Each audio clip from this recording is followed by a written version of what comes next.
I teach what I call character-driven screenwriting. Like the story all comes from character. How did Ed evolve? You said you had this idea of like retiree. You had this idea of prepper. So can you maybe retrace some of the processes or the way in which he evolved as a character? Yeah, well, the prepper issue is really, that's not much more than,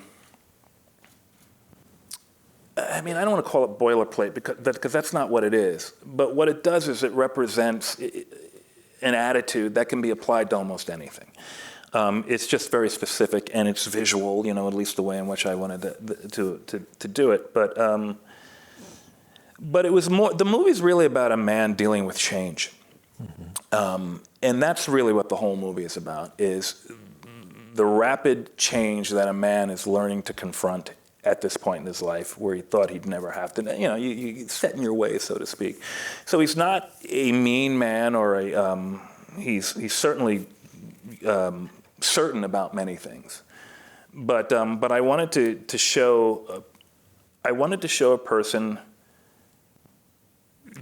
dealing with change. And that was really it. So I gave him a place to start where he was somewhat conservative, you know, but he even uses language like progressive and things like that. And he's just trying to grapple with the world as it is because it just seems like it's very strange to him.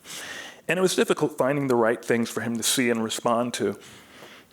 But I wanted him to be insistent, and I wanted him to be annoying, you know, but I also wanted him to have a certain charm to him because ultimately the earnestness is what people learn to appreciate, especially when he applies it to the love, this new love that he's found. Mm-hmm. And you know, I wish I could say that my process is, at least in this case, I mean, sometimes I struggle, you know, with the character trying to figure out what their quirks are, and sometimes it's brutal. This one came quick. It really did. It just tumbled out, and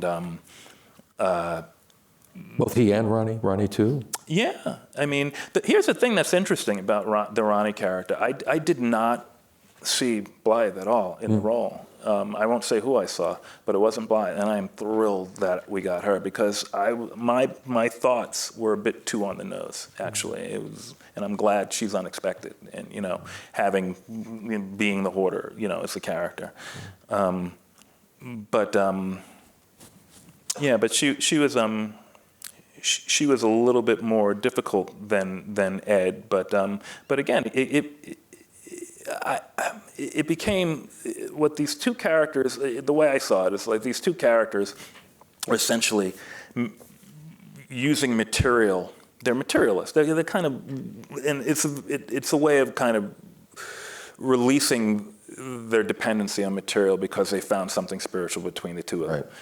And the irony is that usually in a movie like this, you know, the woman would come in and change his life for the better and say, follow me off into the sunset and I've transformed you. But he only becomes aware of this because of meeting her, and then he has to help her, you know, because she doesn't want to change. And I kind of knew that because the hoarding thing is an interesting thing. I've heard and read actually that it's very similar to alcoholism, where, you know, when you confront someone who's an alcoholic and you say, you know, you have a problem. It's like, what's the matter? I had a drink, you know, and then to get them to understand how many drinks they've had and how disruptive their behavior is a more difficult thing to do.